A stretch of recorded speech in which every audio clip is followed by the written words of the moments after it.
Hello friends, Maharashtra MCA CET 2026 अगर आप plan कर रहे हैं अपीयर करने का तो दोस्तों अब से लेके 2026 के अटेम्प्ट तक मात्र अप्रोक्सीमेटली 125 डेज इस एग्जाम के लिए बचे हुए हैं। ऐसे में आपका प्लानिंग क्या होना चाहिए? कुछ बच्चे जो अभी इस एग्जाम का प्रिपरेशन स्टार्ट कर रहे हैं, क्या अब स्टार्ट करना सही रहेगा? तो क्या प्लानिंग होना चाहिए, क्या सिलेबस होता है, कंप्लीट गाइड इस वीडियो में होने वाला है। तो दोस्तों आखिरी तक इस वीडियो पे बने रहिए। तो सबसे पहले अगर हम देखें तो एमसीए एग्जाम कौन अपीयर कर सकता है? दोस्तों आप आर्ट्स के स्टूडेंट हो, आप कॉमर्स के स्टूडेंट हो, आप साइंस के स्टूडेंट हो, फर्क नहीं पड़ता। आप कोई भी ग्रेजुएट हो, आप एमसीए की एग्जाम अपीयर कर सकते हैं।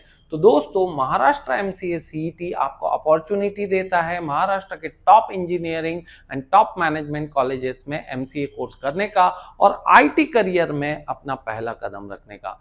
तो दोस्तों अगर हम देखें कि इस एग्जाम के मेजर सेक्शंस क्या होते हैं तो 4 सेक्शंस में एग्जाम कंडक्ट की जाती है। पहला सेक्शन है मैथमेटिक्स एंड स्टैटिस्टिक्स, दूसरा सेक्शन दोस्तों है logical abstract reasoning, then computer concept and English. तो बेसिकली 4 सेक्शन में ये एग्जाम कंडक्ट की जाती है। दोस्तों इस एग्जाम के पैटर्न के बारे में अगर देखें हम तो एमसीक्यू बेस्ड एग्जाम होगी जिसमें आपको 4 ऑप्शंस दिए जाते हैं, एक ऑप्शन आपको सही करना होता है, निगेटिव मार्किंग इसमें नहीं है। मतलब 2025, 2024, 2023 दोस्तों निगेटिव मार्किंग नहीं थी, तो 2026 में भी हम एक्सपेक्ट कर रहे हैं कि निगेटिव मार्किंग नहीं रहेगी। और दोस्तों नई खबर यह है कि ये एग्जाम अब आपको 2 बार अटेम्प्ट आप कर सकते हो। मतलब दोस्तों अब तक के हम लोग 1 ईयर और 1 अटेम्प्ट यही कॉन्सेप्ट थी, बट यहां से आगे ये कॉन्सेप्ट बदलने वाली है। नए अनाउंसमेंट तो अभी हुए नहीं है, बट ये एक्सपेक्टेड है कि 2026 में आपको 2 अटेम्प्ट मिले। पहले अटेम्प्ट में अच्छा स्कोर नहीं हुआ तो आप दूसरे अटेम्प्ट के लिए भी जा सकते हैं। जल्दी इसका नोटिफिकेशन आएगा, चैनल से आपको बने रहना है, चैनल को इमीडिएटली सब्सक्राइब कर दीजिए। दोस्तों टेस्ट ड्यूरेशन जो होता है 90 मिनट का होता है, लगभग 1.5 घंटे की एग्जाम होती है और 100 क्वेश्चंस आपको पूछे जाते हैं 200 मार्क्स के लिए। दोस्तों टॉप कॉलेजेस जैसे कि विजेटीआई, एसपीआईटी, मुंबई में विवेकानंद है, एसआईईएस है, एमईटी है, पुणे की बात करें तो modern college of engineering, PCC हुई, एसपीपीयू। दोस्तों इन टॉप कॉलेजेस में अगर आपको एडमिशन चाहिए तो आउट ऑफ 200 आपको 135 प्लस स्कोर करना चाहिए। कैटेगरी वाइज डेफिनेटली स्कोर थोड़ा कम ज्यादा हो सकता है, बट 135 प्लस ये स्कोर लगभग सेफ होता है। दोस्तों इसके बाद में अगर डेट्स की बात करें कि सर फॉर्म्स वगैरह कब इसके रिलीज होंगे, तो लगभग दोस्तों जनवरी मंथ में हमें एक्सपेक्टेड है कि इसके फॉर्म जो है वो रिलीज हो जाएंगे। सिलेबस अभी तक के इसका यूनिवर्सिटी यानी हम नॉट यूनिवर्सिटी, सीईटी सेल ने इसको पब्लिश नहीं किया है, बट जल्दी वो आ जाएगा और लगभग ये सिलेबस लास्ट ईयर जैसा ही रहेगा। तो दोस्तों मार्च एंड या अप्रैल 2026 में एग्जाम हो सकती है। अगर हम लोग इसका बाइफर्गेशन देखें कि एग्जाम का पैटर्न कैसा है, तो आप देख सकते हैं मैथमेटिक्स एंड स्टैटिस्टिक्स के 30 क्वेश्चंस पूछते हैं, एक क्वेश्चन 2 मार्क का वेटेज दिया जाता है, तो 60 मार्क्स इस तरीके से इसमें होते हैं। 200 मार्क्स का टोटल एग्जाम है जिसमें से सबसे ज्यादा वेटेज आपका मैथ्स एंड रीजनिंग को होता है 60 मार्क्स का। और दोस्तों देन इंग्लिश के लिए 20 क्वेश्चंस ईच हैविंग 2 मार्क्स, 40 यहाँ पे आपको वेटेज मिल जाता है। देन बचे हुए 40 मार्क्स आपके कंप्यूटर सेक्शन को होते हैं। इन शॉर्ट मैथ्स के लिए 60, देन रीजनिंग के लिए 60, देन दोस्तों कंप्यूटर सेक्शन के लिए 40, इंग्लिश के लिए 40, ऐसे 200 मार्क्स है। 100 क्वेश्चंस 90 मिनट्स आपको यहाँ मिलेंगे, कोई नेगेटिव मार्किंग इसके लिए नहीं होता है। तो दोस्तों भाई दुनिया रीजनिंग, इंग्लिश और रही आपका कंप्यूटर ये तो करने ही वाले यार, हर बच्चा करेगा, बिंदास करेगा, लेकिन यहाँ पे स्कोर वही बच्चा कर पाएगा, टॉप कॉलेज वही बच्चा लेगा जो मैथमेटिक्स पढ़ने वाला है। दोस्तों तो अगर ओवरऑल हम देखें कि सर मैथ्स का सिलेबस थोड़ा सा डिटेल में बताइए, रीजनिंग का तो थोड़ा हम इसको समझते। देखिए मैथ्स एंड स्टैट्स में जो मेजर आपके टॉपिक्स है वो अलजेब्रा है। अब अलजेब्रा के अंदर छोटे छोटे बहुत सारे टॉपिक हैं जो अंदर छुपे हुए हैं, ठीक है, तो वो टॉपिक्स पे फोकस करना जरूरी होता है। अलजेब्रा जैसे कि आपका फैक्टराइजेशन हो गया, एक्सपांशन हो गया, लॉगरिथम हो गया, सर्च इंडाइसेस हो गया, जो कॉन्सेप्ट हम लोग 5th स्टैंडर्ड से लेके 10th स्टैंडर्ड्स तक फंडामेंटल लेवल पे पढ़ते हैं, जैसे क्वाड्रेटिक इक्वेशन हो गया दोस्तों, पीएनसी की कॉन्सेप्ट हो गई, बाइनोमियल थ्योरम हो गई, ये सारी अलजेब्रा के अंदर छुपी होती है और बच्चे जनरली इसी को इग्नोर करते हैं। तो दोस्तों अलजेब्रा सेक्शन पे आपको फोकस करना ही करना है। मैथ्स एंड स्टैट्स दोस्तों इसके बिना इस सीईटी में स्कोर करना नामुमकिन है। देन गाइस कोऑर्डिनेट जियोमेट्री, आप स्ट्रेट लाइन से स्टार्ट कर सकते हैं, सर्कल आपको यहाँ पे करना है दोस्तों, इलिप्स करना है, हाइपरबोला करना है, पैराबोला करना है। डिफरेंशियल इक्वेशन देखिए कैलकुलस अभी तक इन्होंने नहीं कहा है, जैसे लिमिट नहीं पूछेंगे, कंटिन्यूटी नहीं पूछेंगे, डायरेक्ट डिफरेंशिएशन, डायरेक्ट इंटीग्रेशन नहीं पूछने वाले, लेकिन डिफरेंशियल इक्वेशन के लिए जितना कैलकुलस का कॉन्सेप्ट आपको चाहिए उतना ही आपको यहाँ पे बिल्ड करना है। देन गाइस ट्रिगोनोमेट्री, भाई इसको तो ऑप्शन ही नहीं है, सारे टॉपिक पढ़ने हैं, रेशो होगा, आइडेंटिटी होगा, फंक्शन होगा, इनवर्स होगा, सब कुछ यहाँ आपको करना है और हाइट एंड डिस्टेंस के प्रॉब्लम भी आपको ट्रिगोनोमेट्री में करने हैं। प्रोबेबिलिटी एंड स्टैटिस्टिक्स दोस्तों, स्टैटिस्टिक्स देखिए मैथ्स एंड स्टैटिस्टिक्स, स्टैटिस्टिक्स ये जो टॉपिक है इसमें measure of central tendency, measure of dispersion, इस पे आप फोकस कर सकते हैं। ज्यादा से ज्यादा कोरिलेशन, रिग्रेशन के कॉन्सेप्ट आपको पढ़ना है, बहुत ज्यादा और डेप्थ में जाने की जरूरत नहीं है। प्रोबेबिलिटी का डेप्थ यहाँ पे है, कंडीशनल प्रोबेबिलिटी भी आपको पढ़ना है जिसमें बेस थ्योरम हो जाएगी दोस्तों आपकी, और थोड़ा सा स्टैटिस्टिक्स के कॉन्सेप्ट की अगर बात करें दोस्तों तो यहाँ पे कुछ फ्रीक्वेंसी डिस्ट्रीब्यूशन और प्रोबेबिलिटी डिस्ट्रीब्यूशन रिलेटेड जो क्वेश्चंस होते हैं उनको भी आपको टच करना है। अरिथमेटिक दोस्तों ये छुपा हुआ टॉपिक है, जनरली दिखाई नहीं देता, बच्चों को लगता है क्वांटिटेटिव एप्टीट्यूड अलग से पढ़ना है, जैसे कि profit loss ratio, time, speed, distance, railway वाले प्रॉब्लम, बोर्ड्स एंड स्ट्रीम वाले प्रॉब्लम, दोस्तों ये सब कुछ अरिथमेटिक के अंदर छुपा हुआ है, ये चीज आप यहाँ पे ध्यान रखिए। तो अरिथमेटिक में आपको प्रॉफिट लॉस रेशो, प्रोपोर्शन हो गया, आपका कंपाउंड इंटरेस्ट, सिंपल इंटरेस्ट, ये सारे टॉपिक्स यहाँ पे आपको पढ़ने होते हैं। Basic set theory and function and mensuration, mensuration पे भी काफी क्वेश्चंस पूछे जाते हैं, तो मेंसुरेशन इग्नोर आप नहीं कर सकते। 8-9 स्टैंडर्ड का मेंसुरेशन का टॉपिक एनसीईआरटी का बुक आप यहाँ पे रेफर कर सकते हो। तो दोस्तों ये काफी इंपॉर्टेंट टॉपिक्स है जिनके लिए ऑलरेडी मैंने कहा है 30 क्वेश्चन यहाँ पूछे जाते हैं, 60 मार्क के लिए आपका यहाँ पे वेटेज होता है। भाई अलजेब्रा के अंदर क्या पढ़ना है डिटेल में दिया है, मैंने ऑलरेडी आपको बता दिया है। ये फाइल जो है आपको डिस्क्रिप्शन सेक्शन में मिल जाएगी या नीचे दिए हुए नंबर पे आप व्हाट्सअप कीजिए, आपको ये फाइल इन डिटेल हम लोग शेयर कर देंगे। दोस्तों coordinate geometry, differential equation, trigonometry, then guys probability and statistics में देखिए क्या क्या टॉपिक्स यहाँ पे पढ़ने हैं। अरिथमेटिक जो मैंने कहा आपको, क्वांट इसको आप समझ सकते हैं, सारे टॉपिक्स दोस्तों इसमें मेंशन किए हुए हैं। बेसिक सेट थ्योरी एंड यहाँ पे फंक्शन है लेकिन रिलेशन के भी टॉपिक पूछे जाते हैं। मेंसुरेशन में क्या क्या आपको टॉपिक्स पढ़ने चाहिए, सारे टॉपिक्स यहाँ पे है दोस्तों। इसके बाद अगला सेक्शन आ जाता है रीजनिंग सेक्शन। अब रीजनिंग में आपको यहाँ लॉजिकल रीजनिंग भी पढ़ना है और एब्स्ट्रैक्ट रीजनिंग भी पढ़ना है। सो लॉजिकल रीजनिंग में अगर हम देखें series, coding, decoding, blood relation, direction sense, seating arrangement, दोस्तों पजल यहाँ पे पूछे जाते हैं और हमें ये टॉपिक्स पे इग्नोर नहीं करना है। Statement and conclusion, statement and argument, ऐसे बहुत सारे टॉपिक है।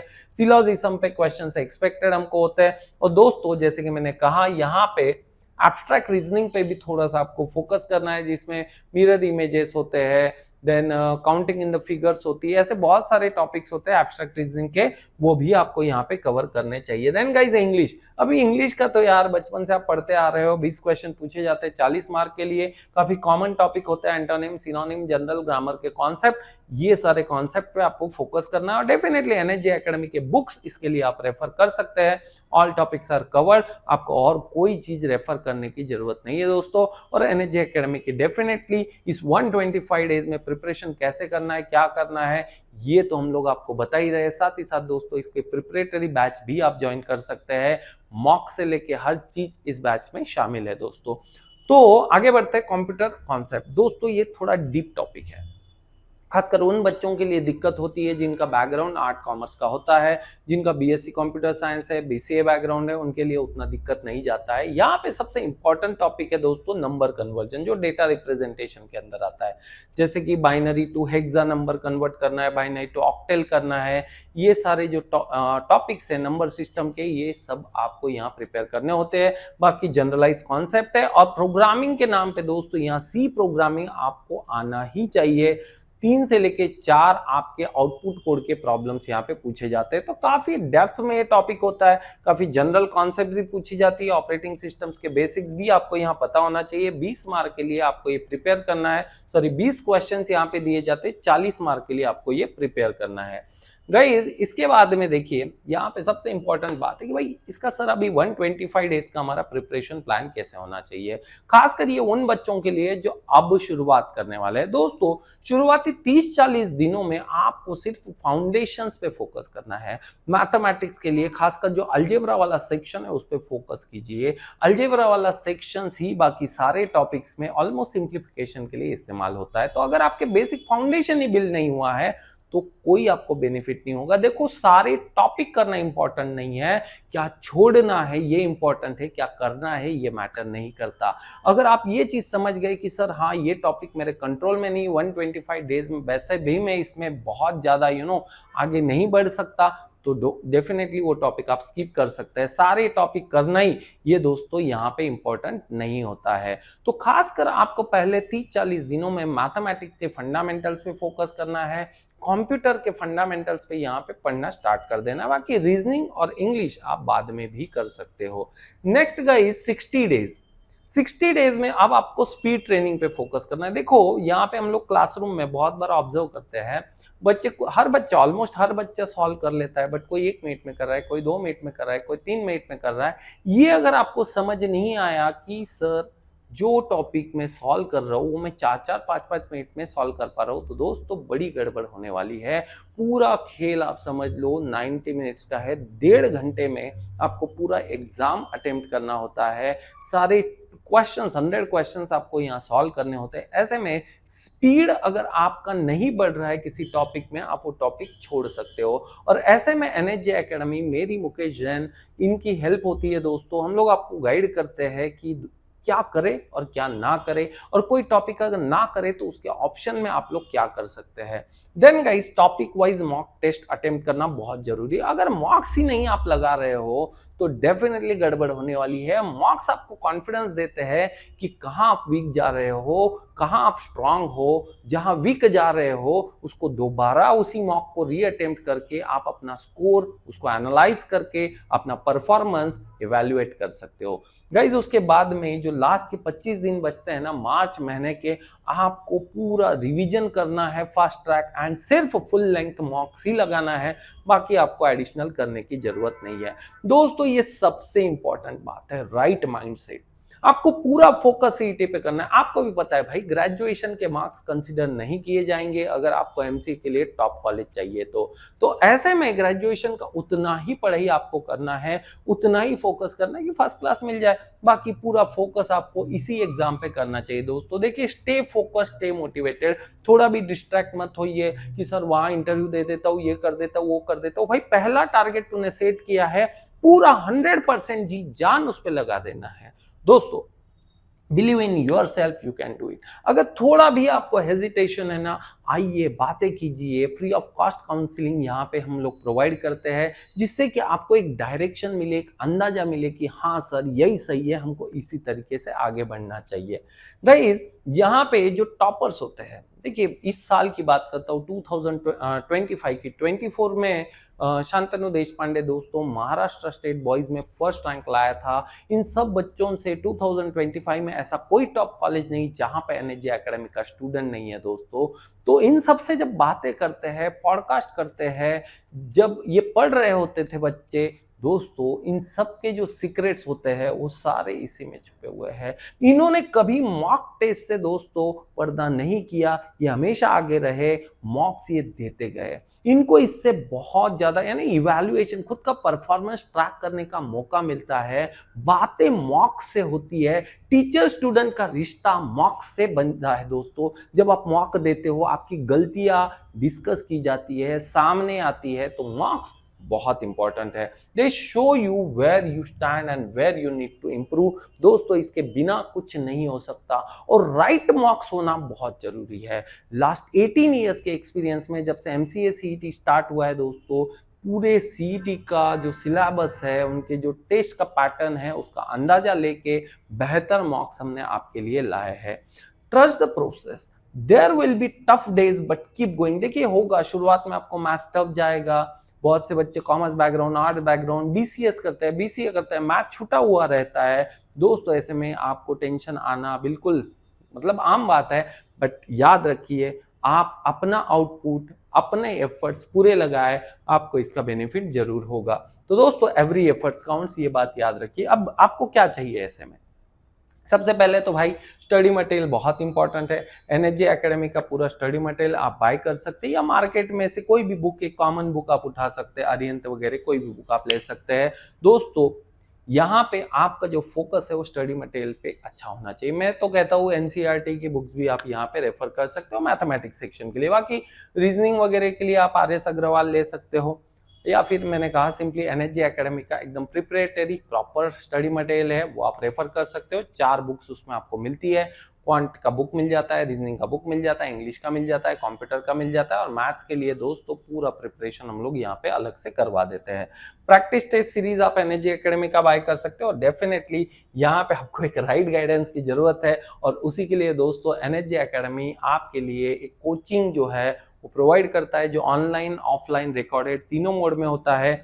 कोई भी बैच यहाँ पे आप ज्वाइन कर सकते हैं। ऑफलाइन मोड में तो यहाँ पे सुविधा है, सुबह से लेकर रात तक आप यही स्टडी सेंटर में बैठ सकते हो। फैकल्टी मैं ही हूँ, मुकेश जैन। दोस्तों यहाँ पे मैं ऑलमोस्ट आपके लिए 8 to 10 आवर्स अवेलेबल होता हूँ। मिल के पढ़ते हैं तो डेफिनेटली स्कोर होगा ही होगा। तो दोस्तों यहाँ पे बस एग्जाम की बात नहीं है, पूरा का पूरा आपको एडमिशन सपोर्ट दिया जाता है, राइट काउंसलिंग दिया जाता है। ज्यादा मार्क्स मिले तो क्या करना है, कम मार्क्स मिले तो क्या करना है, क्योंकि यहाँ पे जो कैप प्रोसेस होता है, फाइनली जब आपको कॉलेजेस वगैरह सिलेक्ट करने होते हैं, बहुत से बच्चों को बहुत दिक्कतें होती है, अच्छे मार्क्स होने के बावजूद भी गलत चॉइस की वजह से गड़बड़ हो जाती है दोस्तों।